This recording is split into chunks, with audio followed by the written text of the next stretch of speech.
carry on this way because, I would end up being very, very ill.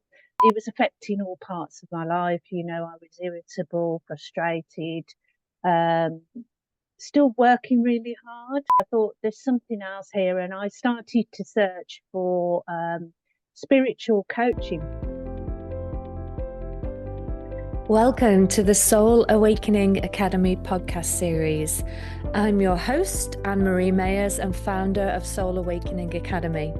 The stories you'll hear are from our master spiritual life coaches and energy healers, women who have gone to the brink of burnout and found the spark within themselves to turn their pain into their greatest purpose.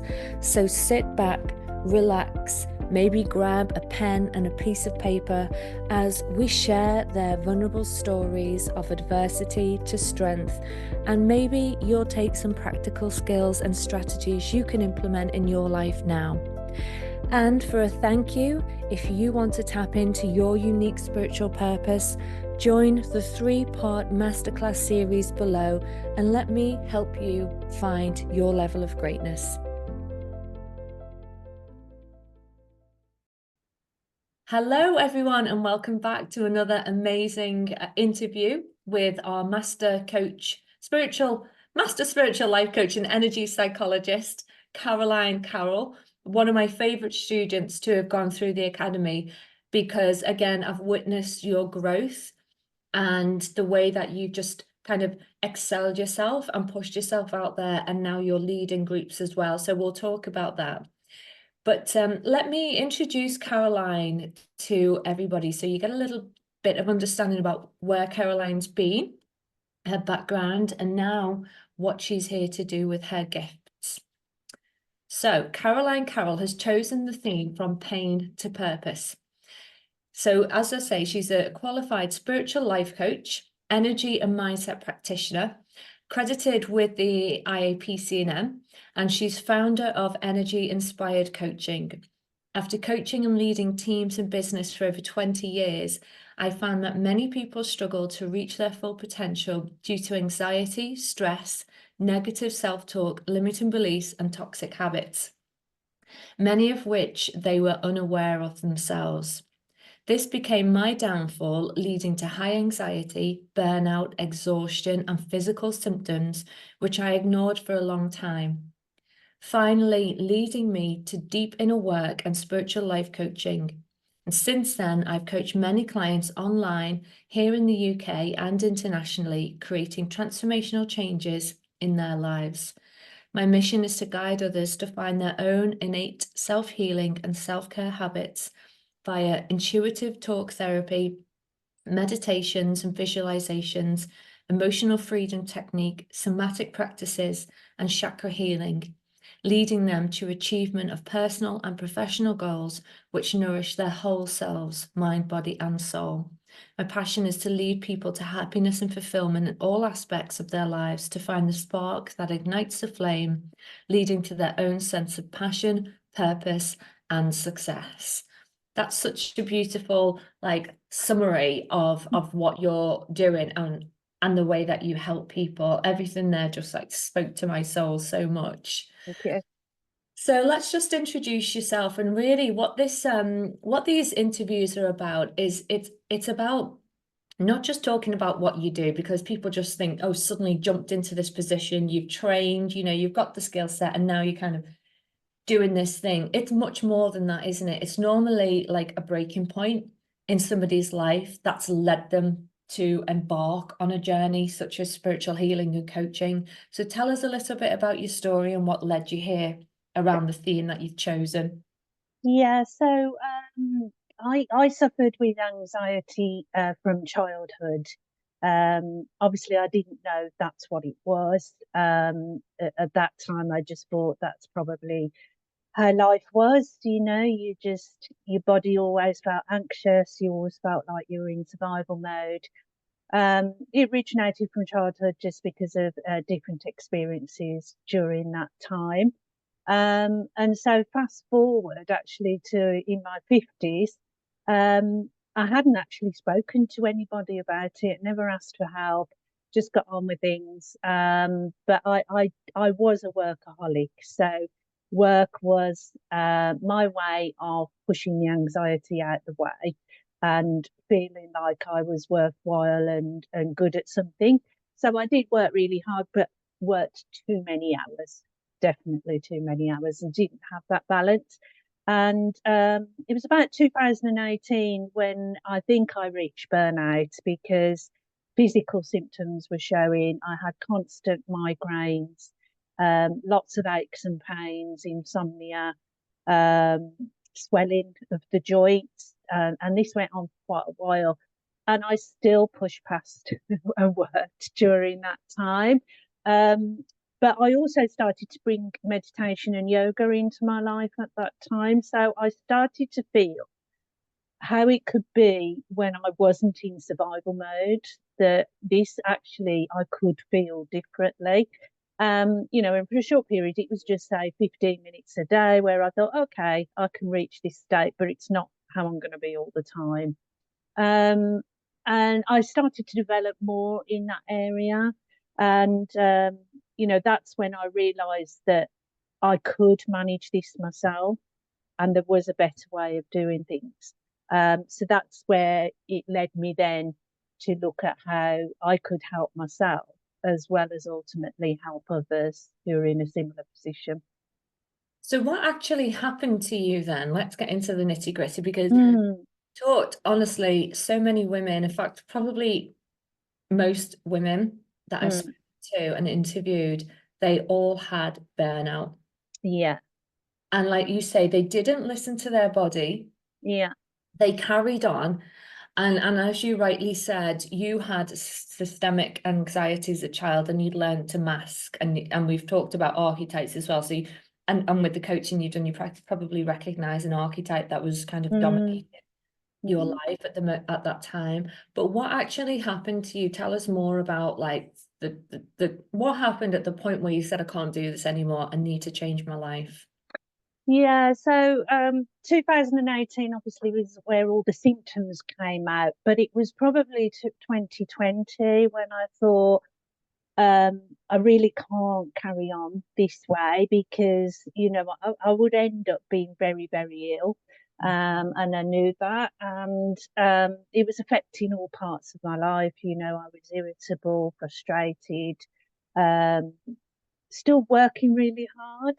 But in 2020, I thought there's something else here. And I started to search for spiritual coaching. And you came up, Soul Awakening Academy came up. I looked at some others, but yours shone out, and I thought, this is what I've been looking for.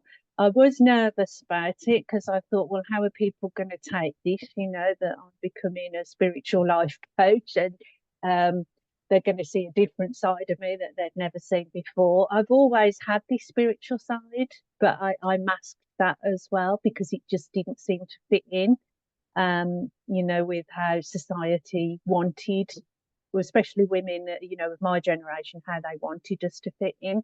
And I was always trying to fit in. I never felt like I quite did, but I was always trying that.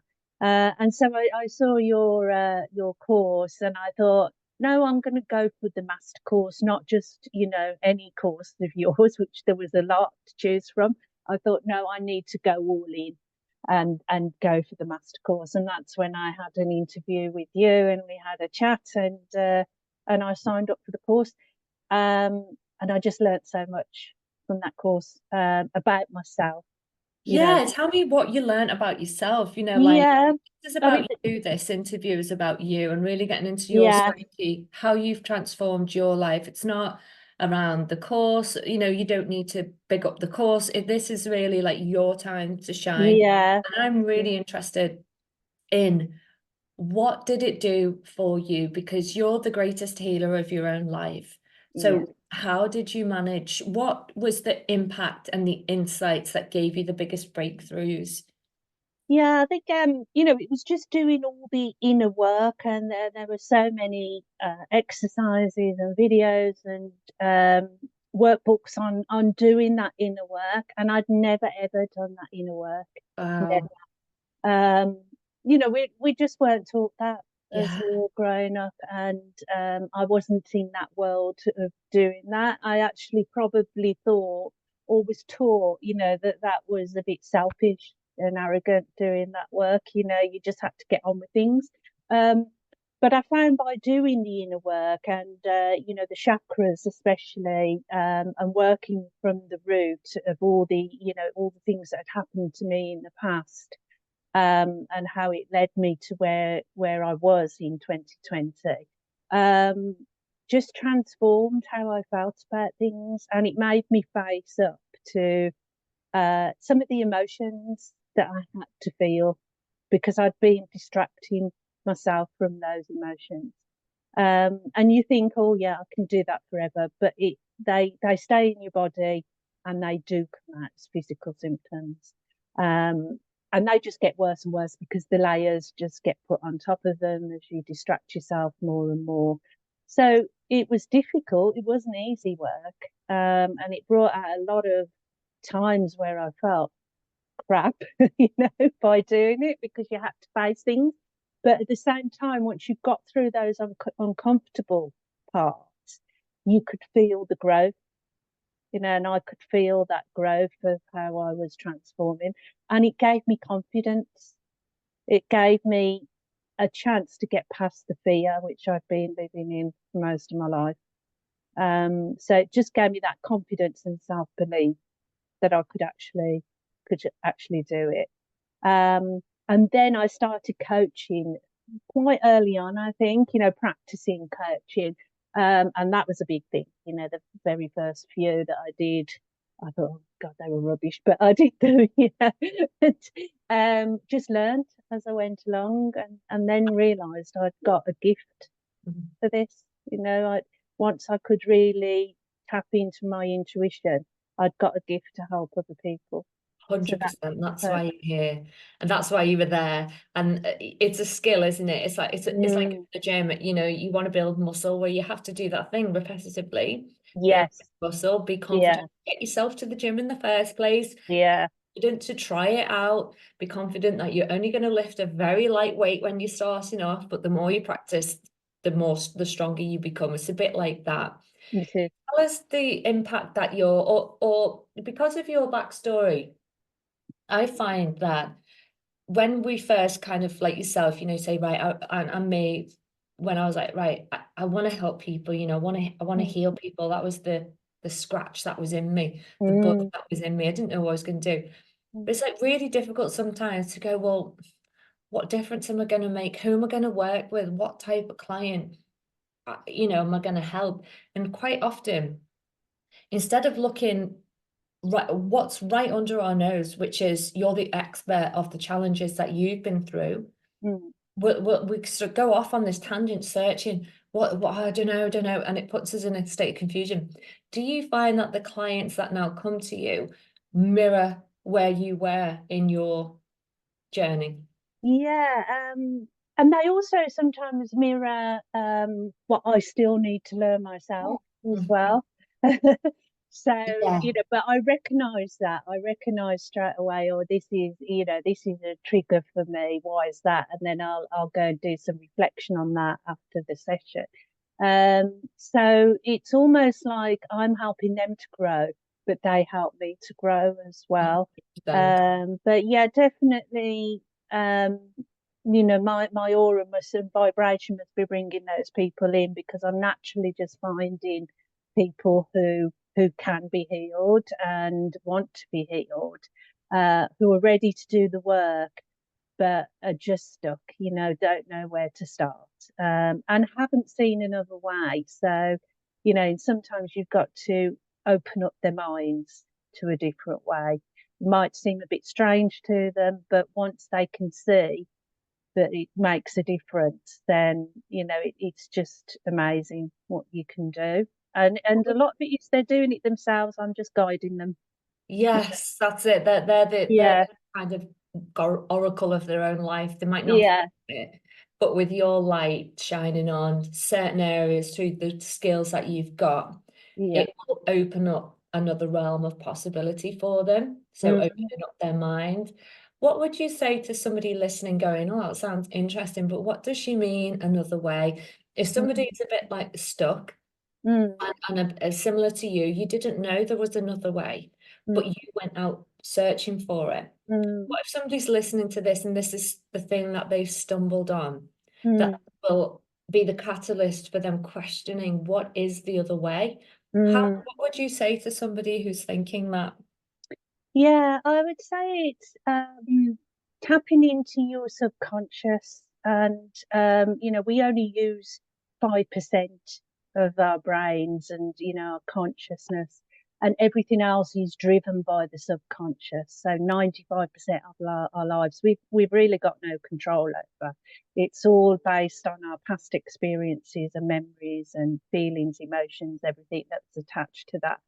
And so it's been able to do that work with the subconscious. And that isn't easy to do on your own. You do need some support. And that's one of the big things I would say is, go out and find that right support for you, because that's made a big difference for me. I've had coaching and therapy during this time. And once you get that help, you can actually build on that because you can do it, and you can then work by yourself on these things with new daily habits, etc. And it's not so daunting, but it just, once you bring things to the light that have been in the dark, there's no going back. That's very true. There. Yeah. Oh, Yeah. yeah. Once you've had your eyes open, very Mm, rarely do you want to go back because you know how it feels to be living that life, and that's the life you're trying to move away from. yeah. What you say about the subconscious mind is really important because most of the way that it's habitual, it's learned behavior, it's been modeled from caregivers, those people who've had influence over us, whether we like it or not. Hmm. All our behavior is modeled behavior. So when we're saying, well, if we don't have control over 95% of our life, what's the point?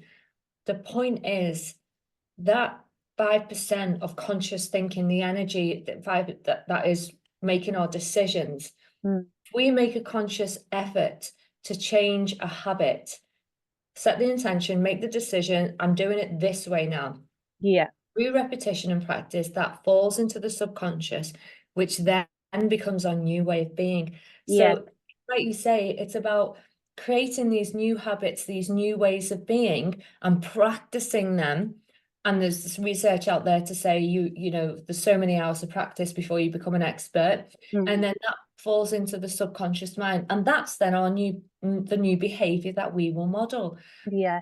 Working with someone like you helps them see what's not working, Yeah.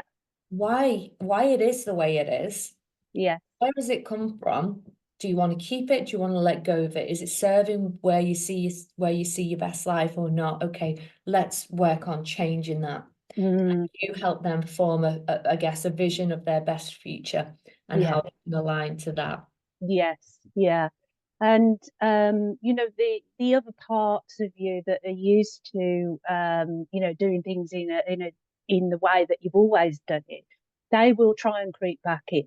They would always, whether it's a protector or people pleaser, whatever it is, they will always try and creep back in. But it's being able to recognise and being aware of when they're creeping back in, and being able to draw yourself back to that new way of doing things and those new habits. That's it. So when you're not aware, then you're always going to be driven by something you don't want. Uh, Yes, you're like sleepwalking through life, aren't it you? is, yeah, yeah, and we're not taught this as a norm, No. and society doesn't see it as something they want to teach us for whatever reason. And so then you have a period where you feel like, oh, I'm challenging something here, and what will people think, etc. But then afterwards, you just don't care. You think, no, this is the right way. I love that. Yeah, Yeah, you yeah. think, sad everybody else. I'm just going to do this, Yeah. and Whose um, life is and it anyway? yeah, Yeah. and suddenly people come into your life that are walking the same path. Mhm. and your circle widens into a different path and a different way of seeing things. Yeah, And then the old way is just something that you think, well, people will come to this new way, but it's just going to take time.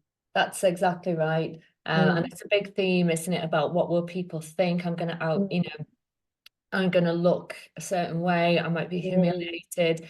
We've all said those things to ourselves, and discussions I've had with our other students is around kind of feeling that self-centered, I've got this, no matter what happens, Yes, I can, it's okay to be vulnerable because I know I can support myself through it. yes. You say quite rightly, you form the right people come into your sphere. So Mm, it's not like you're going to be on your own or on your own forever if you break it mm. away from family and society or whatever it is that you have to move away from to grow. Yes, You're not isolated forever. Like no, I found all you guys, you know what I mean? yeah. Like I have been able to support the most amazing women on their journey. I've never felt alone. I might have felt alone with my friendship circle because Yeah, I'm the only one who maybe talks this. So I just don't talk about it. It's fine. They're yeah, not interested. So that's okay. Like I have yes, conversations with those people who are on my level who yes, I can conversate with. yes, yeah, exactly. Yeah, Using those, your audience wisely, isn't it? yeah, those people come into your lives, and as you said, some people won't be ready for No. that. And I've come to learn that, some people may not be ready in this lifetime, because they're not here to be ready, but there is others that are, and those are the ones that will be drawn into your circle, and they will find you. So tell us about the impact that your work is having on people. Mm, yeah. So I work on one-to-one basis and group basis online, and all over the world. I've had people from New Zealand, South Africa, Europe, the Dominican Republic, in the UK. So everywhere, which I never imagined would happen. But that's the beauty of Zoom, and where we've come since COVID. So that's opened up lots of opportunities, to work with different people. And people are just being transformed, and some of them have become coaches themselves. Some of them have improved their professional life, some have improved their personal life, or as a whole, physically, and they feel more healthy. And I just love the work I do, just to see the differences in people. And don't get me wrong, they have to do the work themselves. It's not just going to a coach and then expecting all the answers. That isn't what happens. It is about a change, and you have to be prepared to do the work for that change. But those who are prepared and are willing to do it do find the differences that Yeah. happen for them.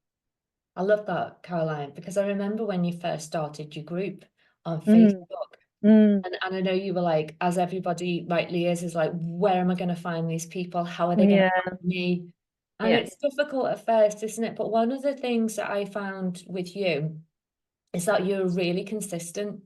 Is Yeah. that you were showing up for that, whether it's Yeah. post a video or whatever it was, or whatever you were doing. I was seeing, and you were doing it. You were consistent. And then I saw the numbers, small numbers, and now that's like is it hundreds, thousands? Don't know. It's 1,000, over 1,100 now. Group. Yeah. That Yeah. is so cool. And that's not been that long. How long's your group been running? How It's been about I think it's about a year and a half. year Yeah, and a about a half? year and a half. Yeah. Yeah. And yeah, and it's important for me to the message to be consistent as Mhm. well, because I want to be able to touch somebody's heart, Yeah. even if it's only with a post, and it makes a difference on that day for them in that moment. And even if somebody doesn't comment or like it, I've had people afterwards saying to me, that really made a difference for me that day. Not everybody wants to put comments, they're not that way inclined, but there's a lot of people that just watch.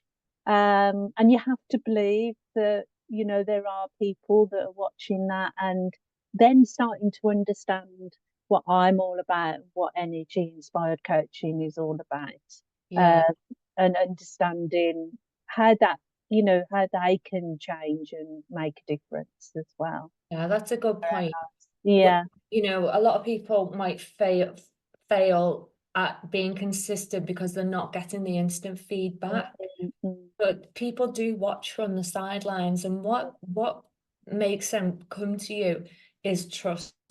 And if mm, they can see consistency and integrity, they mm. start to trust you're not just going to disappear. You're not fly by night. You're Yeah. there, and they can rely on you to be there. And that's when they'll start to make that human contact with you. Yes. Yeah. That's a really good point for people to realize. Doesn't happen overnight, but if you are so strong in your conviction that this is your path, Mm. then you will have the energy to show up because you know this is touching someone. I might not see it right now, but this is touching someone and it will unfold for you. So that's a good point for people to think about if they're Yeah, because I think a lot of time people give up because they think that nobody's really noticing. But I also think it's important to be vulnerable as well and definitely. tell your story. And that isn't easy either, you think, oh my God, what are people going to say? What are people going to think? Um, but you feel so good afterwards for doing it. It's like a release, but also people there can realize they're not on their own. I thought I was on my own for many, many years with anxiety. It just wasn't talked about. It's talked about a lot more now, but it wasn't then. And that's the hardest part, to feel like you're alone. If you know somebody else has gone through the same thing and come out the other side, there's hope Mhm. there for them. And that they've got it, they can manage it, they can control it. Yeah, 100%. Mm. A question that I've been asking the interviewees is, well, a couple of questions is, Mm. what do you want your legacy to be in the world? Mm. That's a difficult one. I'd say I'd just like to make a ripple in the world that spreads out to lots of people, and that it's okay to ask for help. It's okay to be vulnerable. It's okay to say, I'm not okay, that things aren't right for me. And just find those people that can help you. And I Mhm, think that would be my legacy, is to really give that message out that it's okay, it's all right. mhm, You're not going mad. mhm. There's lots of other people in the same situation, but there is a way out and there's a way through. Yeah, that's lovely. And I think an important part to make is around you said you had therapy and the coaching. Mm, mm, That's a good point because people think, well, what's the difference between mm, therapy and coaching? So as a coach, if somebody goes to a coach like yourself, mm. and there's some part of them that might need an extra intervention, because coaching, we're not psychotherapists Yeah. unless they're trained in that. Mm, We're not counselors, we're not medical health advisors. mm, We're there to walk with somebody on a path of personal and spiritual development, whatever that looks like. It's all individual. But therapy and coaching, they do have similar themes, as in, mm, you're building rapport with your client, and there's a sacred space that you're building. But sometimes, somebody's listening, and they, have depression, mm. burnout, anything like that. It's said that you can work with a coach at the same time as also working with a mental well Yes. advisor, because the two can work hand in hand. Your coach can support you in different ways, Yes. and the two areas can work in tandem together. Yes. It doesn't have to be, I've worked with people who are under a mental health team and coached. Mm. So, and for some reason, if the person's in the right place at the right time, that coaching element to it profoundly changes their life. Yeah. Yeah. Profoundly. It's Yeah. like the key, Yes. but there is 100% a sure place for psychotherapy, counselling, that kind of Yeah. thing, Yeah. which I'm There sure is. you'd agree on because you've experienced both as of high. Uh-huh. Yeah, and I've recently qualified as a somatic therapist as well. So, there's a certain element of therapy that I can do now as well. But um, yeah, I know, from experience now, I know when to signpost somebody, and I feel this is past me. I need them to go Yeah, to a mental health therapist. But also, I've coached people who are having therapy at the same time. And this really does complement it, because especially spiritual coaching, I think, because you learn ways of being able to come back to a calm state. mm-hmm. Um, you learn ways of being able to manage those emotions when they come up in therapy, because therapy can be really, it can be really disruptive to your whole body, when you're going through past traumas, etc. But with the coaching and the spiritual life coaching, it helps you to get back to that safe place also, and that calm state Yeah. while you're going through some of that, so you don't spiral out of control. So I would say anybody in therapy, it would help to do Yeah. spiritual life coaching as It well. also gives them techniques that, like you say, it gives them Yeah, techniques that they can use in between sessions, that they can use yes, out of sessions, when they start to feel a certain way, they can practice like the mind body techniques that you give them yeah, to help yeah. calm the nervous system. Last question. Mm, Um, how do you feel, or what would you say, training with the Soul Awakening Academy, the impact that's had on your life and your business and your clients? mm. Well, I wouldn't have a business without it, that's for sure. Mm, absolutely. So, it came at the right time for me where I needed to work on myself. And I think at that time, because it's self-paced as well, I needed that. I didn't need something too intense at that time. I needed to take my time over it and work through it. And then since then, I've had therapy, which is, fast-paced a bit more with things. But with that, the Soul Awakening Academy and the spiritual life coaching, I learned so much about myself, and then that opened up the doors, to release the fear, give me the confidence of doing something that I always knew I was going to do, but I Mm, didn't know what format. I mm. always knew from a little child that I was going to help people, but I just didn't know what format. And I dabbled in a few things along the way, but nothing seriously. And this made me think, this is my purpose. Oh, So doing the course, it helped me find the route to fulfill that purpose as well. oh, that's amazing. And I love everything about what you said because you kept it like really real for people listening. Mm, Um, the language is so relatable about being that way, not speaking out. I experience that myself. mm, And quite often, when we're about to catapult into depression or whatever breakdown, we're so closed in, and that's yeah, part of the problem. We're so closed in, and even when people would say to me, "Are you okay?"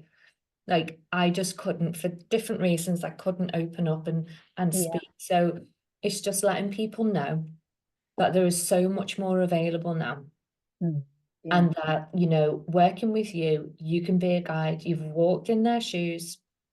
You've got the skills, you know exactly how to handle a situation, whether that's working with them as part of a team or, whatever the issue is, you can handle it with all the different therapies that you're now trained in as well. mm.